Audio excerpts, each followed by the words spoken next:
wabarakatuh. Waalaikumsalam warahmatullahi wabarakatuh.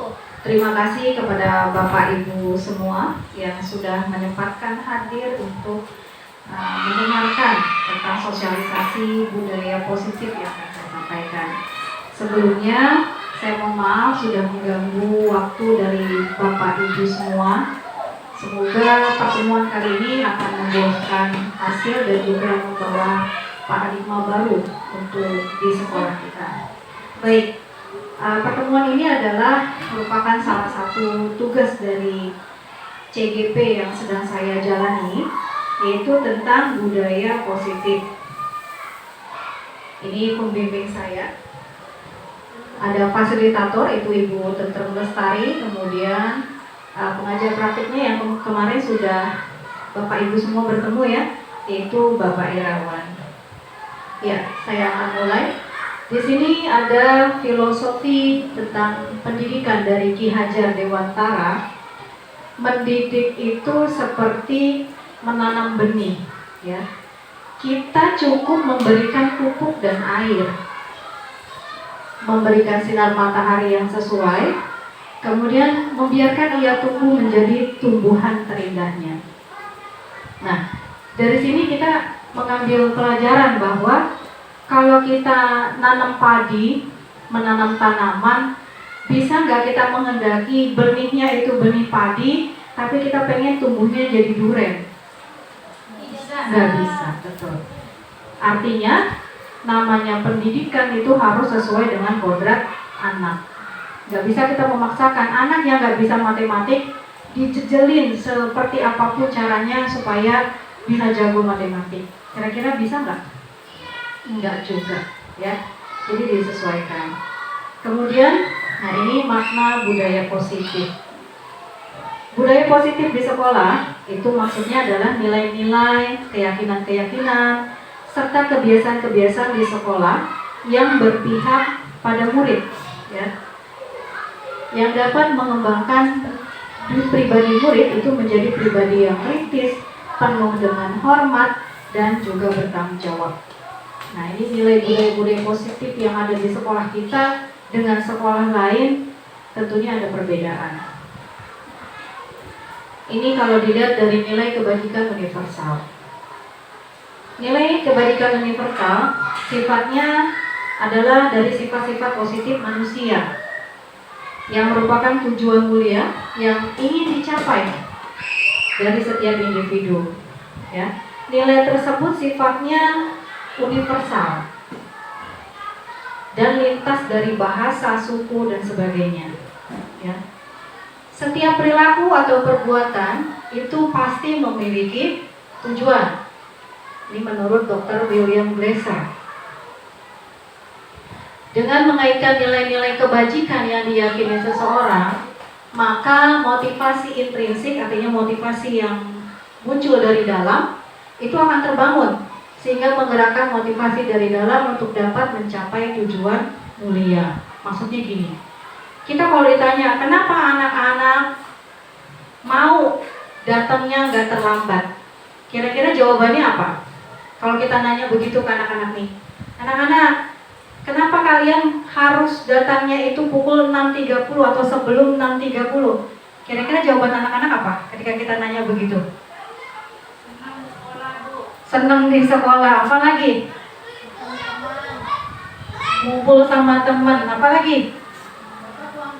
Dapat uang jajan. Yang lainnya, ada nggak yang karena ada rasa takut? Saya takut dihukum, Bu, kalau datangnya telat, apalagi pada saat hari Senin upacara bendera datang telat, kira-kira diapain tuh? Pasti disuruh disetrap atau ada tindakan lah yang akan dilakukan sama guru. Atau yang pakaian ketika upacara tadi pagi itu nggak lengkap. Iya, atributnya nggak lengkap yang dipakai. Pasti ada rasa takut dalam diri anak, akhirnya itulah muncul motivasi intrinsiknya. Nah, kita ingin bagaimana caranya menanamkan budaya positif itu bukan karena anak takut, anak terpaksa, tapi karena dia yakin kalau saya melakukan itu, ya, keadaan akan jadi lebih baik, dia juga jadi lebih baik, gitu. Ini maksudnya motivasi intrinsik. Nah, nilai-nilai kebajikan yang sifatnya universal itu, contohnya ya kita selaku sekolah penggerak pastinya kan ada profil belajar Pancasila, ya enggak? Nah, itu sebetulnya adalah nilai-nilai kebajikan yang ingin kita munculkan dalam pribadi anak. Ya. Sekarang tadi dikatakan bahwa nilai kebajikan itu harus berpihak pada murid. Gimana nih? Kita ingin anak terbangun budaya positifnya, tapi caranya yang kita lakukan itu juga harus berpihak pada murid. Ya. Mendidik itu harus yang bersifat among. Kalau ngomong itu kira-kira yang terlintas dalam pikiran Bapak Ibu gimana? Merangkul. Terus diapain lagi? Diapain? Dibimbing. Ada nggak dicubit? Enggak. Ya, dalam sistem among nggak ada yang begitu. Jadi kita pakai prinsip sistem among. Orientasinya adalah kebutuhan siswa. Siswa butuh apa? Maka itulah yang kita dekatkan menjadi pendekatan kita. Ya. Kemudian harus menghamba pada kebutuhan siswa itu. Nah ini yang kadang kita masih agak sulit ya mengaplikasikannya dalam pembelajaran di kelas. Haruslah sesuai dengan lingkungan anak dan zamannya. Nah ini apa namanya? Kenapa dengan penerapkan kurikulum merdeka? Mungkin kita banyak melihat meme ya, meme di TikTok yang bilang pada zaman KTSP cuma bawa satu buku doang udah jadi untuk ngajar. Terus pada zaman K13 ngapain? Bawa speaker, ya bawa laptop doang ya. Tapi ketika masuk kurikulum merdeka, bagaimana? Bawa laptop, bawa speaker, bawa apa lagi? Semua mau dibawa oleh guru. Kira-kira itu kenapa gitu? Emang sih guru semakin repot ya. Maksudnya semakin repot di sini harus banyak mempersiapkan bekalnya buat mengajar, nggak asal-asalan. Itu maksudnya adalah ini tadi, ya, memenuhi kebutuhan siswa dan harus sesuai dengan zamannya. Nggak ada lagi sekarang kan di sekolahan manapun di belahan bumi Indonesia yang masih nulisnya ngajarnya pakai kapur. Kira-kira masih ada nggak? Sekalipun itu di pelosok, saya yakin nggak ada. Ya, nah itu maksudnya mengajarnya itu harus disesuaikan dengan lingkungan anaknya, ya, dan juga zamannya. Kemudian itu harus mengaktifkan interaksi semua panca indera siswa. Jadi kalau kita ngajar jangan cuma metodenya ceramah dari pagi sampai pulang, ya, dari awal sampai akhir.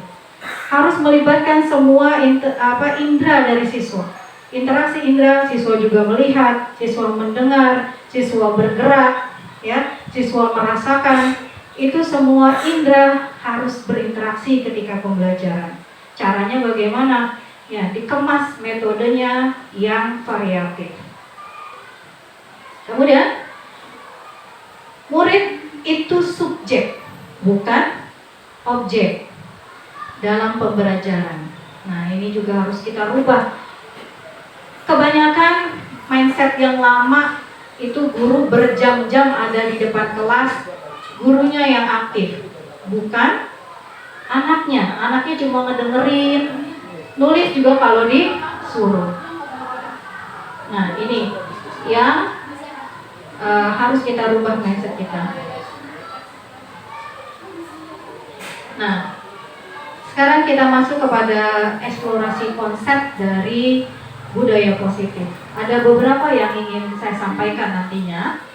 Yang pertama adalah tentang perubahan paradigma ini sendiri.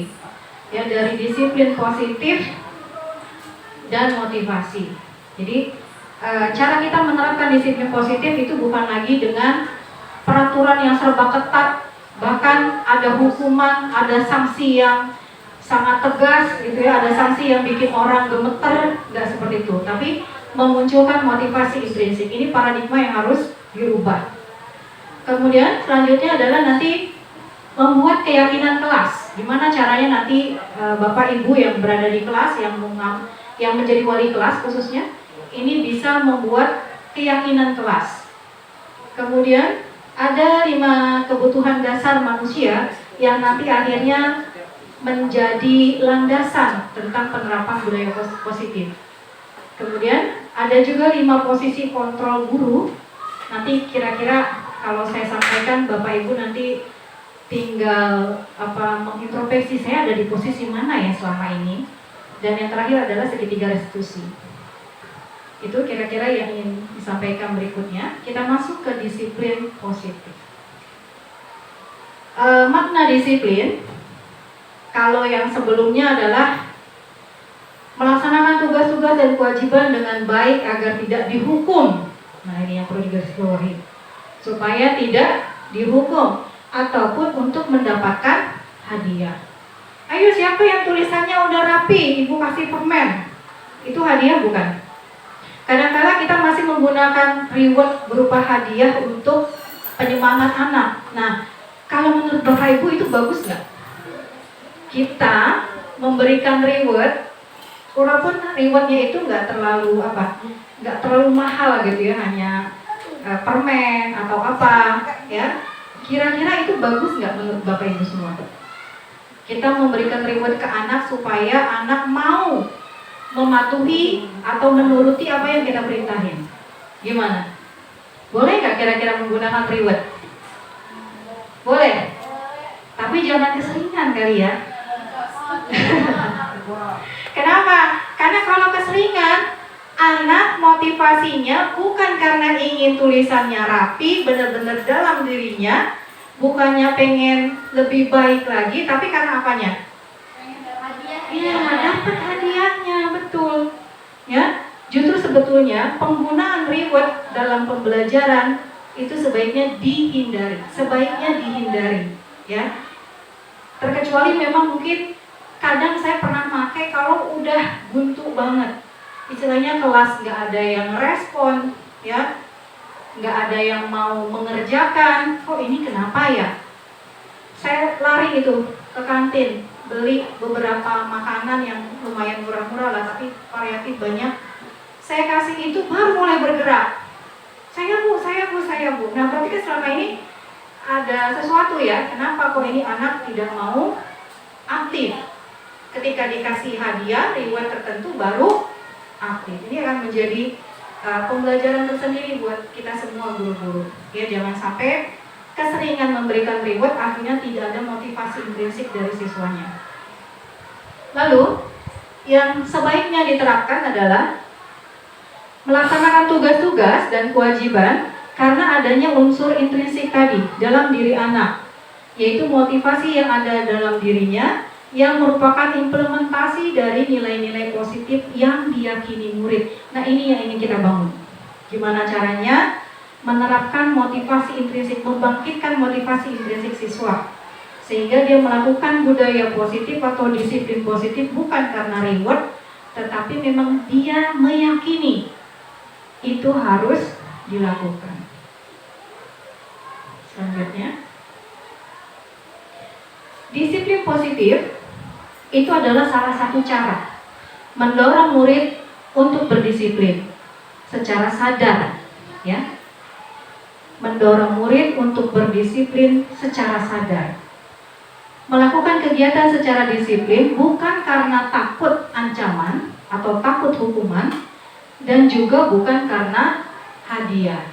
Nah ini yang perlu kita sama-sama sepakati, bahwa disiplin positif yang sudah membudaya nantinya menjadi budaya positif itu adalah kesadaran anak melakukan segala sesuatu itu karena secara sadar, bukan karena takut hukuman, bukan juga karena ingin mendapatkan hadiah. Sampai sini sepakat nggak?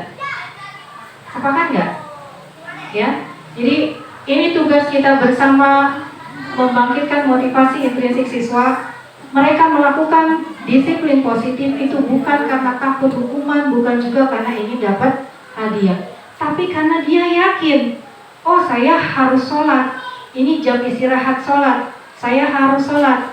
Kadang ada yang takut, entar tegur sama Pak Fauzan loh, entar agamanya dapat nilai jelek loh. Bukan karena itu, atau bukan juga karena oh itu bismit nanti ngasih permen gitu misalkan. Kalau yang udah sholat dikasih permen, bukan juga karena itu.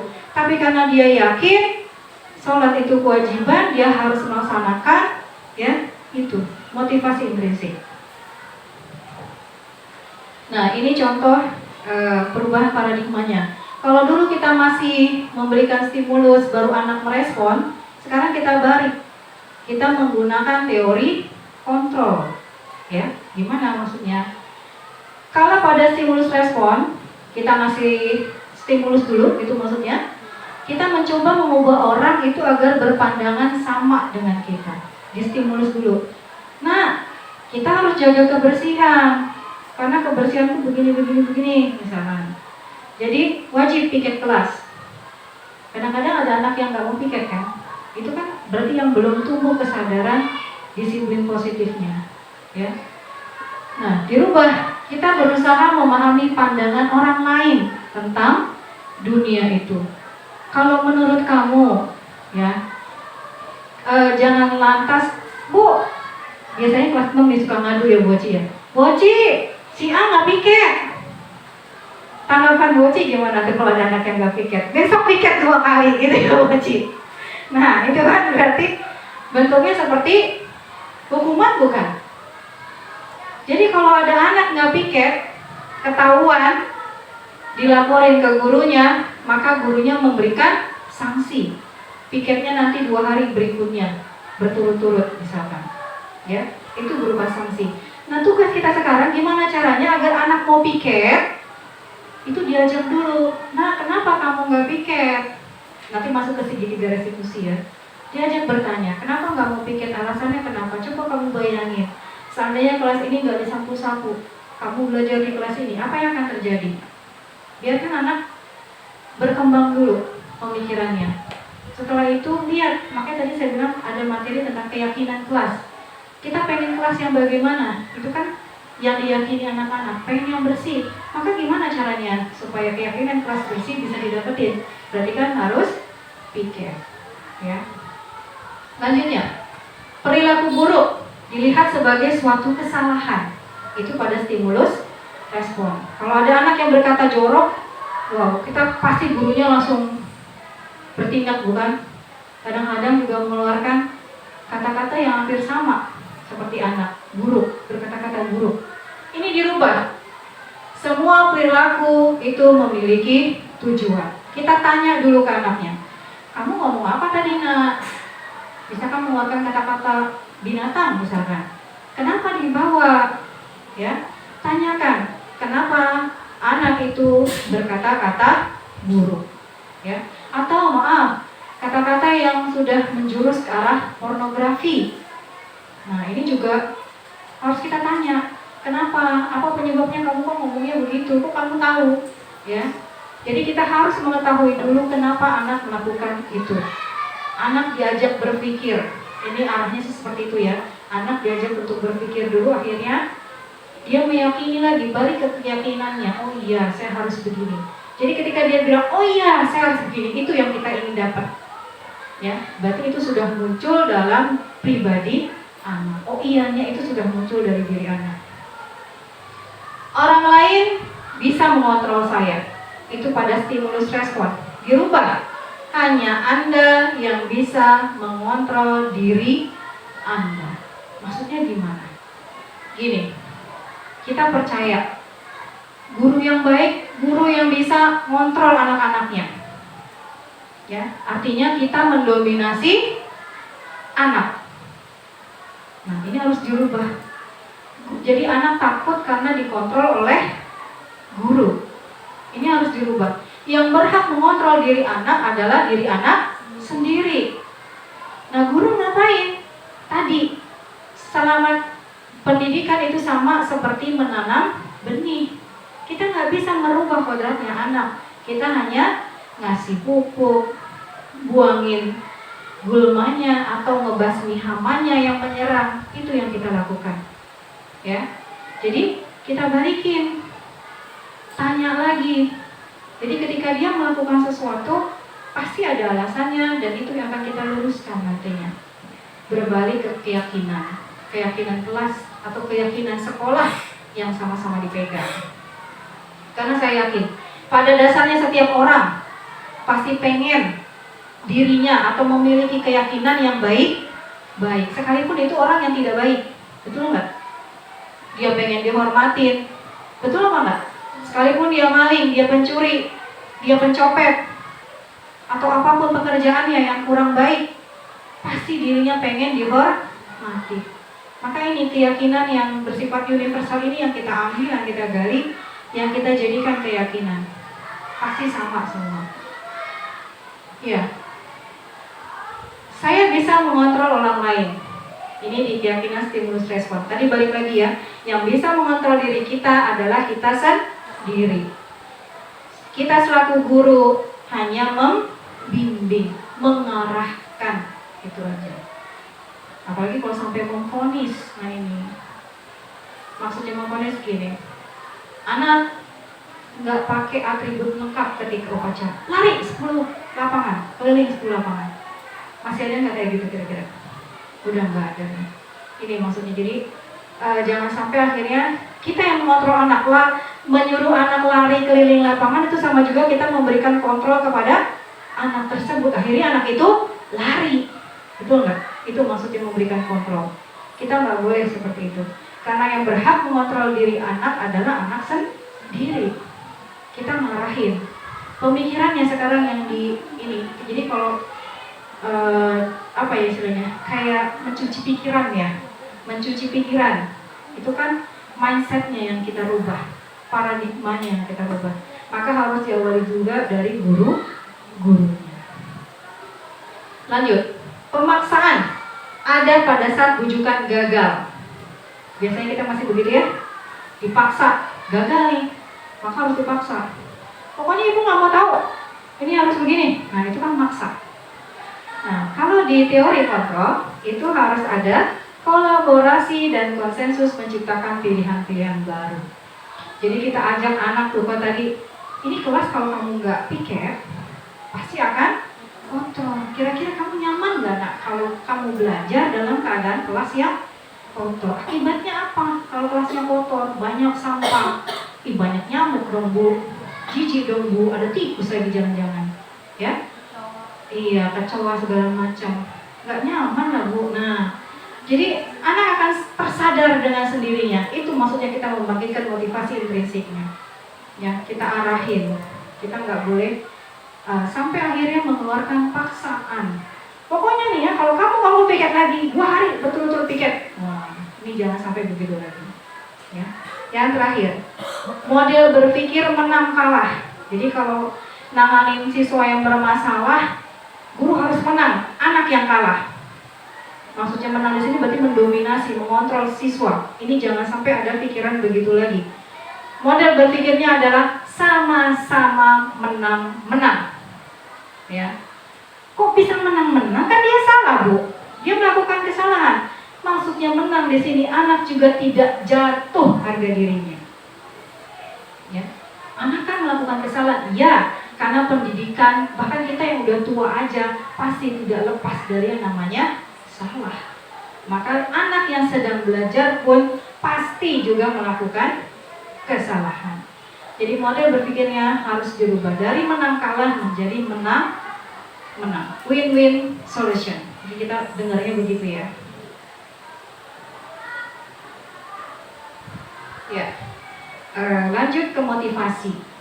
Tadi untuk menumbuhkan disiplin positif yang terbaik adalah dengan memunculkan motivasi intrinsik dari dalam diri siswa. Ya, motivasi itu dorongan yang timbul pada diri seseorang. Nah, ini contoh dari beberapa motivasi. Kalau yang karena motivasinya takut menghindari hukuman, ya, supaya nggak dihukum, pasti ada rasa tidak nyaman dalam diri anak itu. Contoh misalnya gini, kayak pramuka, banyak banget atributnya, betul nggak? Itu setiap kali anak masuk pada saat berseragam pramuka, ada salah satu anak yang nyatain, kalau udah hari Rabu itu pakai pramuka ribet dah bu. Karena apa? Atributnya banyak banget. Dia merasa ya gerah, ya, terus nggak nyaman dengan atribut itu.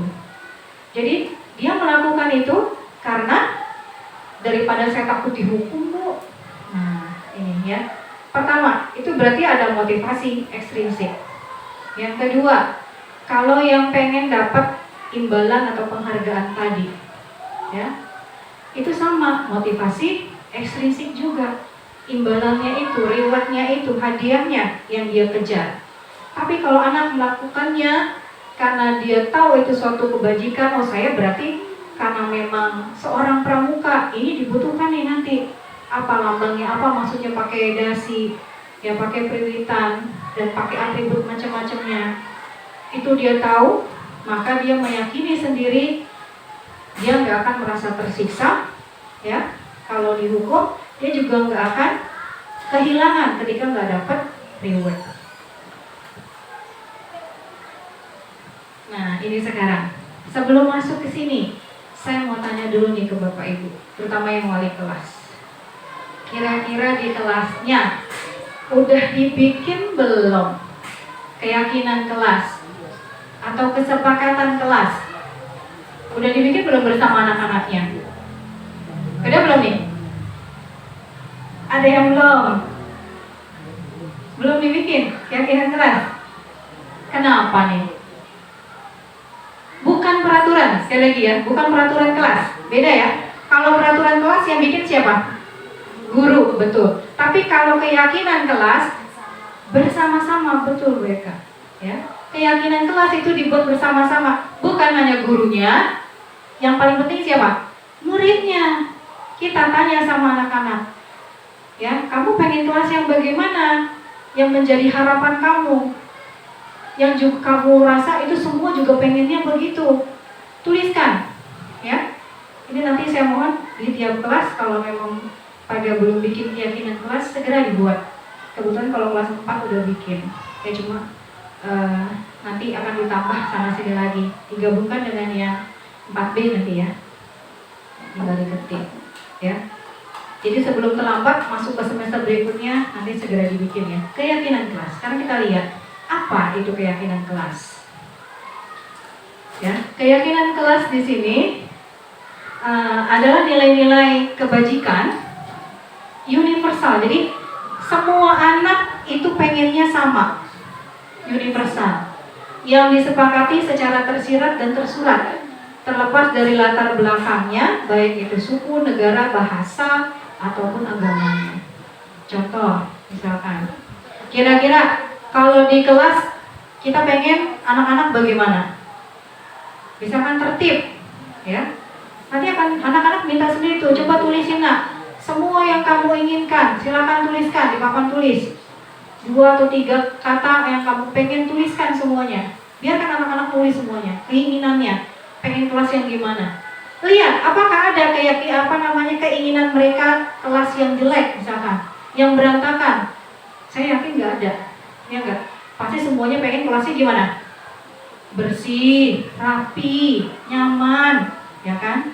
Pasti begitu. Jadi itu sifatnya universal. Semuanya pasti sama yang diinginkan. Nah, ini yang kita minta anak-anak untuk menuliskannya. Nah, ini langkah. Gimana caranya sekarang bikin keyakinan kelas? Ini ada langkah-langkahnya. Pertama, ya, keyakinan kelas itu dituliskan berupa pernyataan-pernyataan universal. Contoh misalkan, kelas, saya pengen kelas rapi, tertib, nyaman. 1, tuliskan. Di setiap anak itu mengeluarkan ide-idenya, nulis di papan tulis, ya. Kalau nulis di papan tulis kelamaan, bisa juga nanti pakai ide sticky note, pakai kertas tempel gitu ya. Iya, yang warna-warni, apa tuh namanya, sticky note ya? Iya, sticky note, ya. Itu silakan ditulis di situ anak, tempelin. Itu pasti, saya yakin anak antusias, betul nggak? Selain nulis di kertas yang warna-warni, itu suatu yang nggak biasa buat mereka. Terus ngapain? Nempel. Itu hal yang baru buat mereka. Silakan dibikin begitu. Kamu pengen kelas yang gimana? Tuliskan di kertas ya. Ibu bagiin itu kertasnya. Biarkan anak menuliskan apa yang mereka mau dengan kelasnya. Ya, itu pertama tuh. Buat pernyataannya dengan pernyataan-pernyataan. Bukan pertanyaan ya, tapi pernyataan. Kak, saya pengen kelasnya gimana? Tuliskan. Kedua, dari pernyataan keyakinan kelas yang senantiasa dibuat dalam bentuk yang positif. Hindari kata jangan. Bisa lagi nih. Jangan ribut. Jangan buang sampah sembarangan. Kira-kira kata gantinya gimana? Kalimat yang baiknya. Jangan ribut. Berarti kelas tolong diam. Iya, kelas harus tenang, gitu, tertib. Jadi hindari kata negatif, maksudnya. Ya kadang-kadang kan anak gitu ya, jangan ribut, jangan nakal, gitu. Hindari kata jangan. Jadi buat dalam kalimat yang positif. Kenapa? Ya ini salah satu bentuk lagi kita menghindari kalimat-kalimat negatif. Ya, karena kalau ada statement itu kalau kita pakai kalimat negatif kata jangan, anak justru sebaliknya malah pengen melakukan, bukan menghindari tapi justru melakukan. Maka diubah kalimat yang negatif itu menjadi kalimat positif, begitu maksudnya. Kemudian keyakinan kelas, dari semua yang anak tempel itu jangan semuanya dijadikan keyakinan kelas. Semuanya kertas dijadikan keyakinan kelas. Ambil yang sama. Ambil yang sama, kemudian buat kalimat yang baik. Kita bantu anak untuk menyusun rangkaian katanya menjadi kata yang lebih baik. Begitu. Ya, kenapa nggak banyak-banyak supaya gampang diingat. Yang kelas 4 saya kemarin sudah mempraktikkan itu hanya 4 kalimat. Dari sekian banyak anak dirangkum menjadi 4 kalimat saja. Itu sudah cukup mewakili. Nanti mungkin kalau ditambah kelas 4B, kita coba yang mana ya? Dipraktekin, bikin keyakinan kelasnya, dapat. Nah, disatukan antara 4A dan 4B. Jadi keyakinan kelas bersama.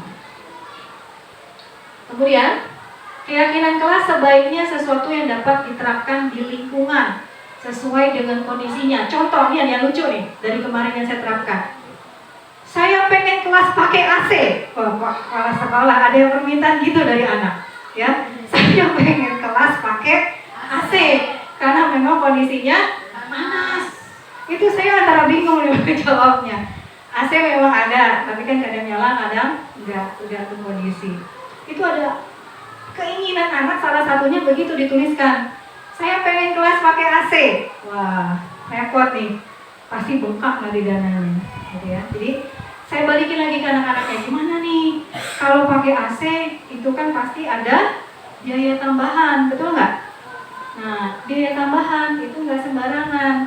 Kira-kira nanti pasti akan ada ini aja deh, kipas angin penambahan gimana? Oh boleh Bu, yang penting adem katanya. Baik, berarti kalimat yang dipakai AC-nya diganti.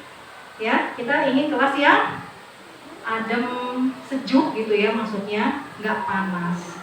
Gitu ya. Jadi itu tadi harus sesuai dengan kondisi lingkungan, jangan muluk-muluk. Itu maksudnya. Pengen kelas ber-AC, saya yakin pasti nanti akan dikenakan biaya kalau gitu. Jadi swasta ya, bukan negeri. Lanjut. Ini yang paling penting. Semua warga kelas hendaknya ikut berkontribusi dalam pembuatan keyakinan kelas lewat kegiatan curah pendapat tadi.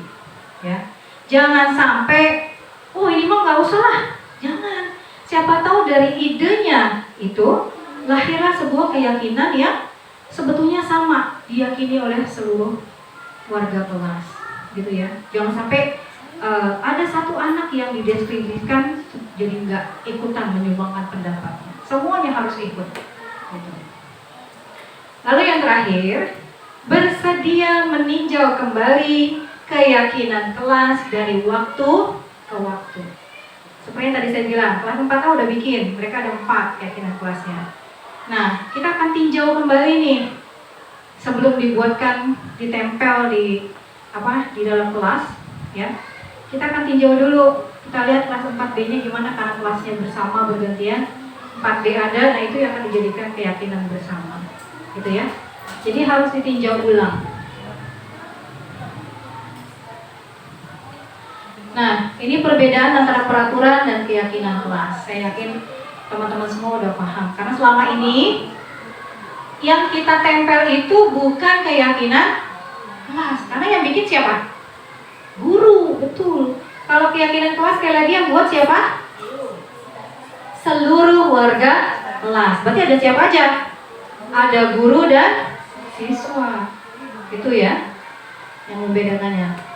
Nah, kata-kata peraturan biasanya ada kalimat negatifnya, dilarang, jangan.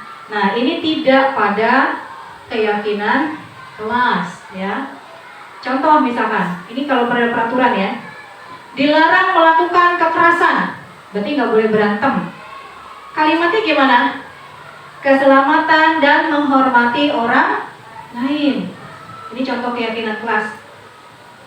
Kemudian harus hadir di sekolah 15 menit sebelum pembelajaran dimulai. Harus ya. Dirubahnya jadi gimana? Berkomitmen terhadap kehadiran di kelas. Itu bisa ya. Jadi hindari penggunaan kata-kata yang negatif. Begitu maksudnya. Jangan berlari di kelas atau di koridor. Jangan. Dirubahnya jadi gimana? Dahulukan keselamatan dan keamanan. Jalan saja atau jalan tenang. Ya, ini contoh dari kesepakatan kelas atau keyakinan kelas yang saya ambil dari beberapa sekolah ya. Contoh di sini, datang tepat waktu, mengucapkan salam. Ini sekali lagi diambil dari mana? Dari warga sekolah ya, dari anak-anaknya. Kemudian menjaga kebersihan sekolah. Jadi bisa jadi antara kelas yang satu dengan kelas yang lain nanti kalau yang daya pikirnya kalimat penyerapan kalimatnya itu sudah tinggi, saya yakin akan makin banyak keyakinan kelas yang mereka dapatkan. Kalau di kelas 4 tuh cuma ada 4. Ya, kemarin dari yang saya coba. Kemudian ada lagi berdoa sebelum dan sesudah kegiatan, aktif dalam pembelajaran, kemudian hanya tertib saja. Ada lagi kami guru dan murid yang saling menyayangi. Jadi kalimatnya positif ya. Kami murid yang semangat belajar. Kami murid yang peduli dengan teman-teman. Gitu. Ini contoh dari beberapa kesepakatan kelas yang menjadi keyakinan kelas. Oke, sekarang kita masuk yang berikutnya. Tapi sebelum kesini, saya mau tanya dulu nih, buat yang tadi para wali kelas belum menerapkan atau belum membuat keyakinan kelas, setelah keluar dari sini, apakah akan membuatnya? Iya, insya Allah ya. Artinya gini, keyakinan kelas itu nantinya akan membawa atmosfer kelas juga menjadi lebih baik. Karena masing-masing dari anak itu meyakini keyakinan kelas tersebut dan pengen keyakinan kelas itu bagaimana? Diterapkan. Ya, diterapkan di dalam kelas. Mereka juga nantinya akan saling satu sama lain itu mengontrol jadinya. Satu sama lain mengingatkan. Kalau ada yang buang sampah sembarangan misalkan nih, nanti temennya gampang ngingetinnya, kamu inget loh, kita punya keyakinan kelas apa? Ya nggak? Oh iya, saya lupa harus buang sampah pada tempatnya ya, buang. Gitu. Jadi ketika anak melakukan kesalahan, balikan kepada keyakinan kelas yang sudah mereka yakini, yang sudah dibuat, begitu. Ya. Baik, sekarang akan masuk ke materi selanjutnya tentang 5 kebutuhan dasar manusia. Manusia berarti semuanya, tidak hanya anak. Apa aja itu? Iya, dari yang tengah dulu deh. Bertahan hidup. Maksudnya bertahan hidup ini pasti semua orang pengen tetap makan untuk memenuhi seluruh kebutuhan hidupnya, ya. Dia harus tetap bebas, dia juga harus menguasai, dia harus punya kesenangan, dia juga pengen disayang dan menyayangi. Jadi 4 yang lainnya itu sebetulnya satu kebutuhan, yaitu bertahan hidup. Ya. 4 yang lainnya, kasih sayang dan rasa diterima. Ini juga sebetulnya dibutuhkan oleh anak. Betul nggak?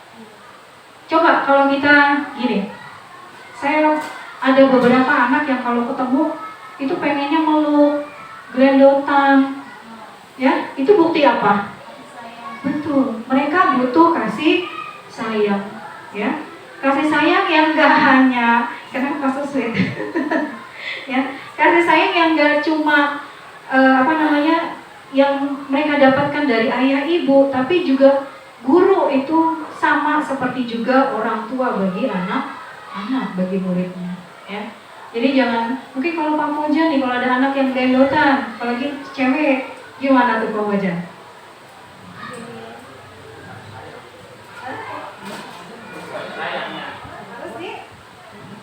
Harus kita dengarkan kalau kesahnya. Apa maunya?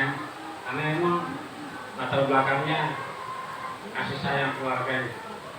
Ada siswa yang bilang ini bapak saya. Ada temannya, oh bapak kamu kan di rumah, ini bapak saya.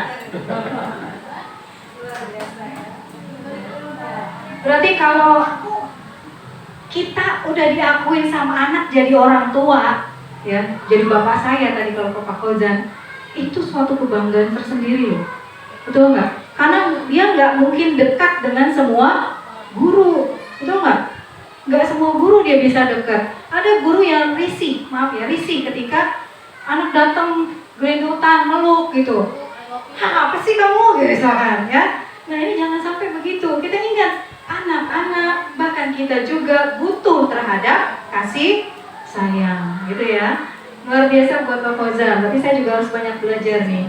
Gimana caranya supaya kita juga disayang sama anak-anak.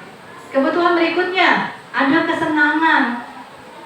Kalau kita melihat anak main mulu di kelas, bahkan lagi belajar, bahkan itu sebetulnya mereka menuntut apa? Kesenangan. Bisa jadi, ini mohon maaf ya, ini juga menjadi ladang introspeksi buat saya.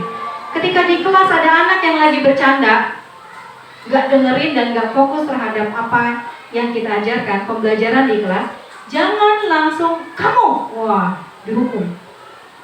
Introspeksi juga diri kita. Bisa jadi itu anak bosan, ya, gurunya ngajar ceramah, ngomong mulu, nulis mulu, gitu, gak ada yang lain apa? Bosan saya, mulai ada tuh keliaran, gangguin temen, dia merasa seneng, ada sesuatu kepuasan tersendiri dengan gangguin teman. Dia mencari kesenangan sebetulnya di situ.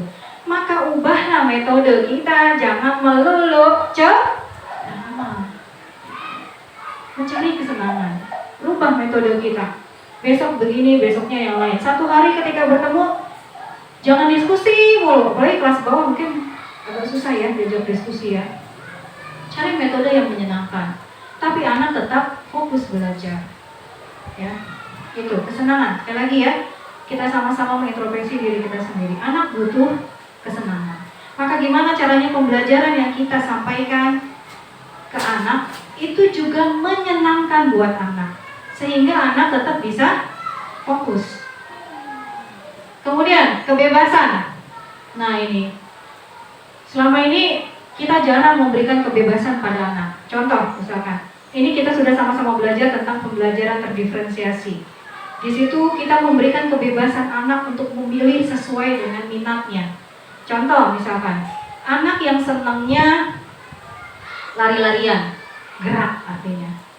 Berarti kita harus memberikan alternatif pembelajaran, ada yang berupa gerak, sehingga anak yang memang kebutuhannya ya untuk bisa bebas mengekspresikan sukanya bergerak itu bisa diakomodir begitu ya. Anak yang sukanya ngoceh nyerocos mulu. Nah ini gimana caranya ketika belajar, tampilkan dia supaya aktif berbicara. Berarti metodenya pakai diskusi atau demonstrasi, dia yang mendemonstrasikan begitu ya. Kecerdasan dan kepiawaian guru yang bisa mengakomodir semua kebutuhan anak. Lalu yang terakhir adalah penguasaan. Contoh penguasaan, jadi ya itu ya, pengen diakuin. Saya pengen, Bu, saya yang mau tampil ke depan, itu kan penguasaan kan. Saya pengen maju, saya pengen dapat nilai bagus. Saya bisa kok dapat tepuk tangan dari ibu misalnya. Ya, saya bisa kok dapat acungan jempol dari ibu. Itu penguasa. Jadi anak itu tadi ya, dia pengen seakan-akan tuh lihat guru sampai ngacungin jempol kan sama saya. Nah, jadi itu berikan semua kebutuhan itu di dalam pembelajaran kita. Wah, berarti kalau kayak gini terbersit nggak? Kita guru berarti sungguh harus luar biasa ya, ngatur pembelajaran di kelas yang bisa mencakup semua kebutuhan anak, kebutuhan dasarnya 5 ini. Ya, gitu. Nah, sekarang yuk sama-sama introspeksi diri. Ada 5 posisi kontrol guru di sini. Ya. Ada sebagai penghukum, pasti dia menjatuhkan hukuman. Ada yang pembuat orang merasa bersalah. Tuh kan kamu, gara-gara kamu tuh, ibu akhirnya ditegur kepala sekolah. Tuh kan gara-gara kamu nih, gini-gini. Jadi anak itu seperti dia apa? Dijatuhkan. Anak itu merasa bersalah, disalahkan, gitu ya. Lalu yang terakhir ini nanti yang terbaik adalah sebagai manajer. Namanya manajer itu kan mengarahkan, membimbing, mengawasi. Ada yang sebagai teman. Kalau sama murid itu kayak teman aja, udah tenang. Bu, saya nggak bisa ini, nanti ibu bantu. Ya, jadi kayak teman. Anak tidak ada rasa menghormatinya, ya. Dan menjadi teman buat anak memang kadang dibutuhkan. Tapi anak menjadi ketergantungan dengan guru. Kalau guru itu nggak ada, dia akan kesulitan, ya. Lalu sebagai pemantau. Nah, sebagai pemantau ini sudah lebih baik ya. Jadi yang terbaik itu menjadi pemantau dan manajer. Kita lihat sama-sama masing-masing ya. Wah, terlalu kecil ya? Oke, gak apa-apa nih saya bacakan ya. Ya, sebagai penghukum tadi, guru itu menghardik, nunjuk, ya. Itu contoh cirinya guru menjadi seorang penghukum, gitu. Terus guru kalau berkata gimana? Kalau kamu tidak melakukan, awas ya. Awas ya. Nah, itu berarti ciri-ciri guru bertindak sebagai penghukum. Hasilnya gimana? Hasilnya gimana? Anak biasanya cenderung memberontak, menyalahkan orang lain, bahkan berbohong. Nah, ini kenapa? Karena kebiasaan gurunya bertindak sebagai penghukum. Akhirnya kalau ditanya, saya kayak lagi diadilin deh, lagi di sidang. Jadi hasil dia berbohong. Pernah nggak menemui yang begitu? Mereka berbohong. Itu artinya kita introspeksi diri kita, kemungkinan bertindak sebagai penghukum, ya. Jadi muridnya akan bilang, biarin aja, nanti juga marah-marah lagi. Ya, coba kalau anak udah sampai bilang gitu, wah kebiasaan ibu itu mah, nanti juga pasti kita udah ngerjain, entarnya marah-marah lagi, gitu. Ya berani, gimana berani? Nah, akhirnya dampaknya gimana? Murid melakukan kesalahannya berulang dan berulang. Betul. Sama-sama kita evaluasi.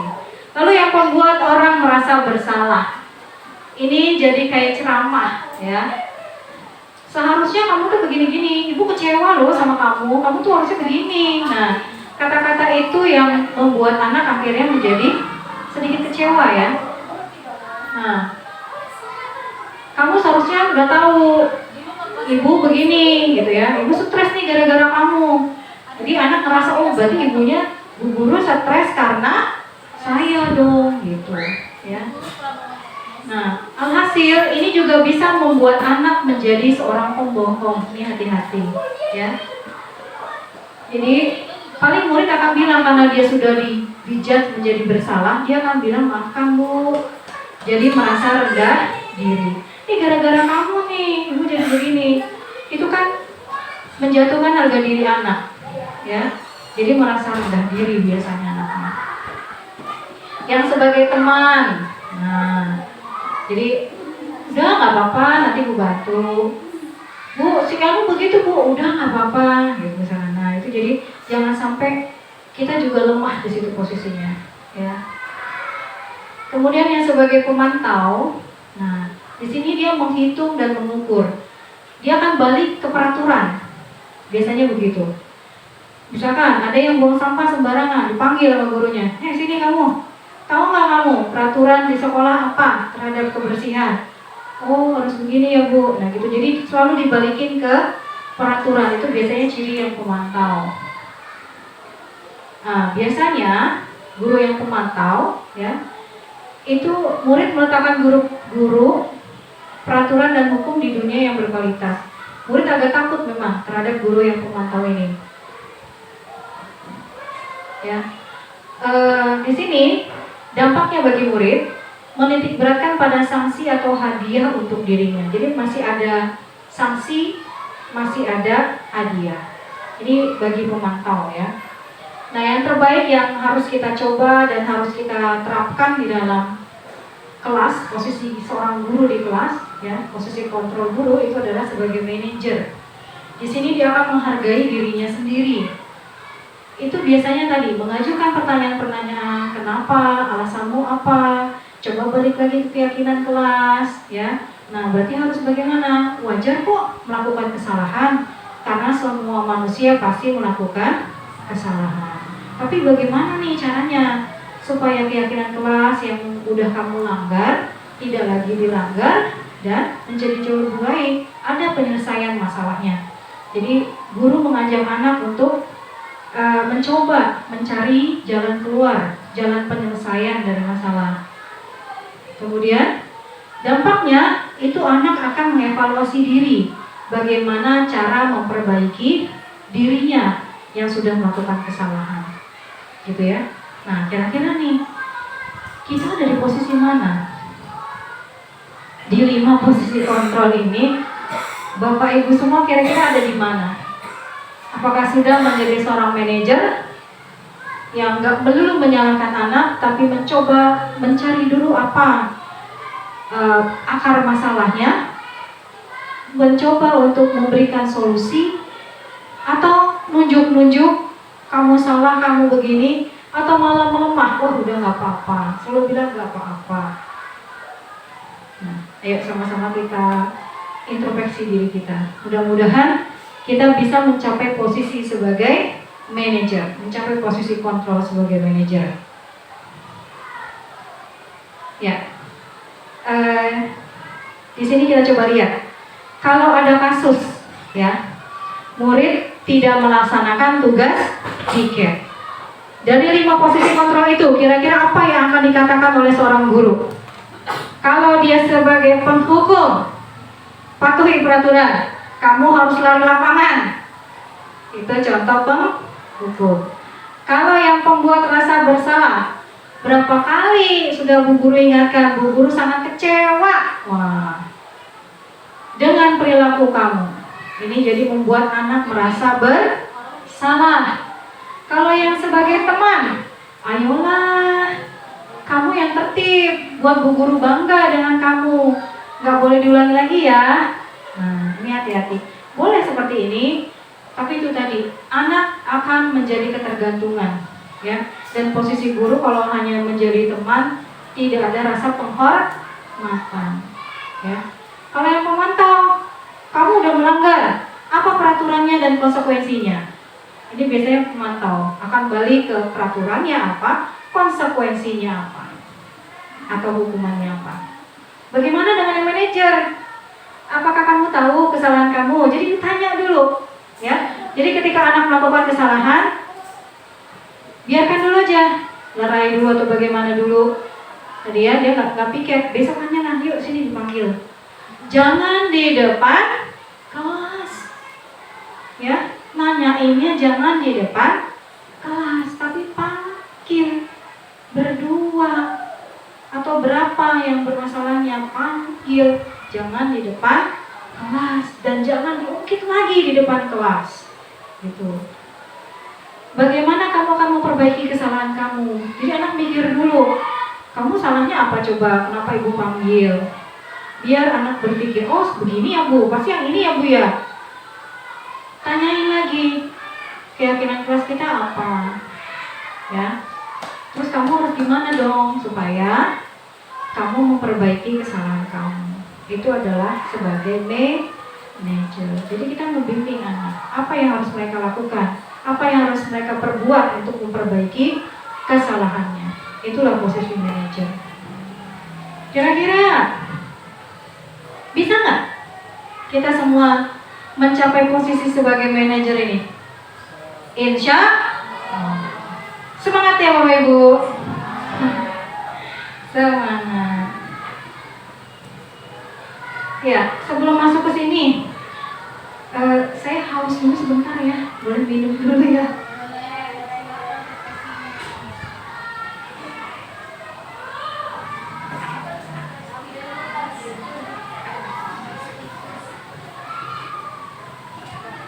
Biar tambah semangat. Kalau saya bilang guru SD Jatipulo 05, jawabannya apa? Semangat jaya. Bisa? Yuk sama-sama. Guru SD Jatipulo 05, semangat jaya. Ya, supaya agak dikit gerak ya. Baik. Tadi sudah tentang budaya positif dan keyakinan kelas dan posisi kontrol guru. Sekarang kita masuk ke restitusi. Apa itu restitusi? Bahasanya asing ya. Iya. Restitusi itu adalah proses menciptakan kondisi murid ya untuk memperbaiki kesalahan mereka. Nah, ini yang dihitemin.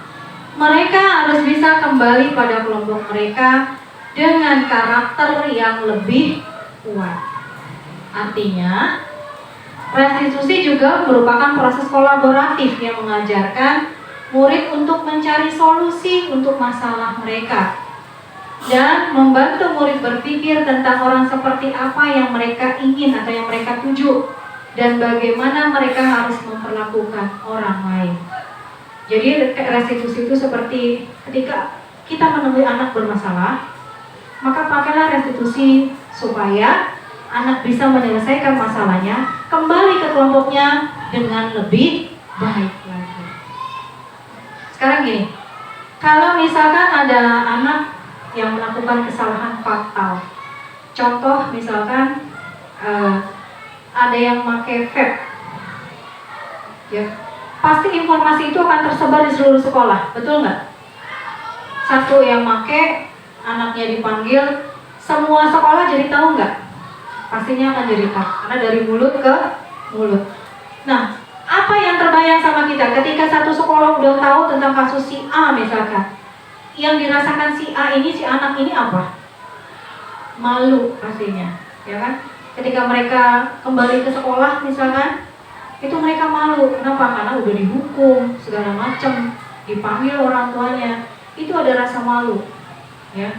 Nah, ini gimana caranya kita mengembalikan mereka ke kelas ya, ke sekolah dengan kondisi yang jauh lebih baik, tidak melakukan kesalahan lagi dan menyelesaikan kasusnya. Itu maksudnya restitusi ya. Nah, ini di dalam restitusi ada 3 langkah yang harus diambil. Yang pertama adalah yang di bawah, menstabilkan identitas. Identitas siswanya kita stabilkan dulu. Kenapa? Kita yakinin bahwa setiap orang pasti melakukan kesalahan, ya. Ajak dia untuk akhirnya meyakininya. Oh iya ya, apa kesalahannya? Itu juga kalau sebisa mungkin kita buat anak itu untuk akhirnya mengakui, iya saya sudah salah begini bu, gitu. Ya, kamu bukan satu-satunya yang pernah melakukan ini, ada yang lain. Nah, ini harus kita yakinkan. Kemudian yang langkah kedua, validasi kebutuhan. Ya, Adakah cara yang lebih efektif untuk mendapatkan apa yang kamu butuhkan? Misalkan gini, kayak tadi anak nge-vape. Kira-kira alasannya apa anak nge-vape? Keren. Terus apa lagi? Hah? Coba-coba, penasaran. Terus ikut-ikutan temen. Itu yang sering pernah terjadi di sekolah kita kan, ya. Nah, supaya dia dapat coba-cobanya, ya, rasa kesenangannya di situ kan tadi ya, kebutuhan kesenangan, kebutuhan diakuin, kebutuhan kasih sayang, penguasaan itu bisa terakomodir. Kira-kira apa selain nge-vape? Ya, kita arahkan anak untuk ke sana. Kamu tentu punya alasan kenapa melakukan itu. Oh, saya pengen begini, Bu. Nah, apa hanya itu? Apa nge-vape aja yang bisa bikin kamu jadi diakui temen? Kan enggak. Oh, teman yang bagaimana yang kamu deketin? Ya, yang dekat dengan kamu itu juga akan mempengaruhi diri anak, diri kamu sendiri. Jadi ini, kita validasi kebutuhannya. Ya, validasi kebutuhannya apa? Disitulah kita akhirnya mencoba mencarikan solusinya dengan langkah yang ketiga, yaitu menanyakan keyakinannya. Balikin lagi ke keyakinan. Kamu ingat nggak? Ada loh keyakinan kelas kita. Kita pengen sehat. Apakah nge-vape dapat sehat? Enggak, Bu. Pasti dia akan ngakuin itu, ya. Jadi ini menanyakan keyakinan. Jadi kira-kira supaya kamu sehat harus bagaimana? Supaya kamu bisa sehat, kamu juga bisa diakuin teman misalkan.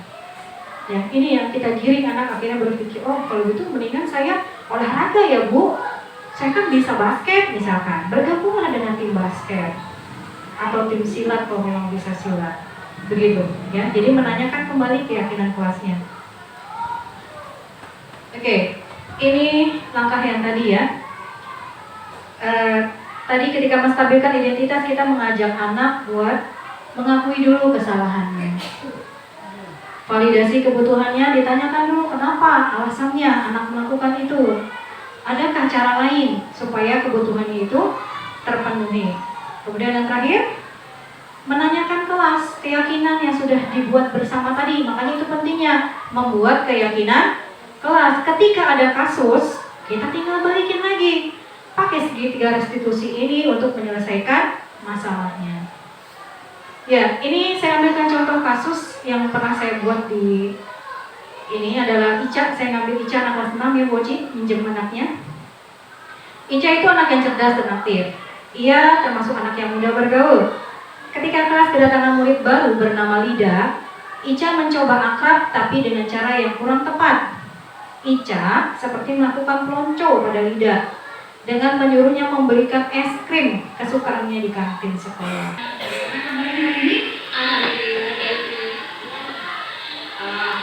Kenapa dipanggil hari ini? Iya, pasti karena Lida si anak itu yang kalau di rumah ada apa sih kalau Lida sama Lida?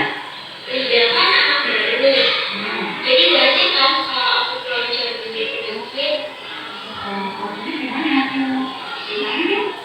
Aku kan bisa dia umur dan aku dikasih.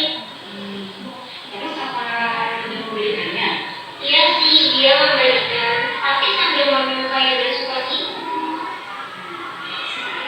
Seandainya Ica gak bisa memberikan salah ngomongnya, Ya, ini validasi tindakan. Apa Ica ingat karena keyakinan melakukan teman-teman? Harus saling menghormati, menghargai, dan mencintai. Nah, kira-kira harus bagaimana caranya? Di sini saya kembali menanyakan keyakinan kelas seperti apa dalam persahabatan ya. Kalau ada yang minta maaf, tapi bagaimana tetap perasaan juga yang nggak suka dan gak hati? Kebaikannya lebih itu jelas. Itu juga ya kata suaminya, itu juga seharusnya berteman, tidak ada mengucapkan tolong, ya. Itu ini kembali kata baiknya dan itu boleh kembali ke kelas. Baik, terima kasih. Sama-sama.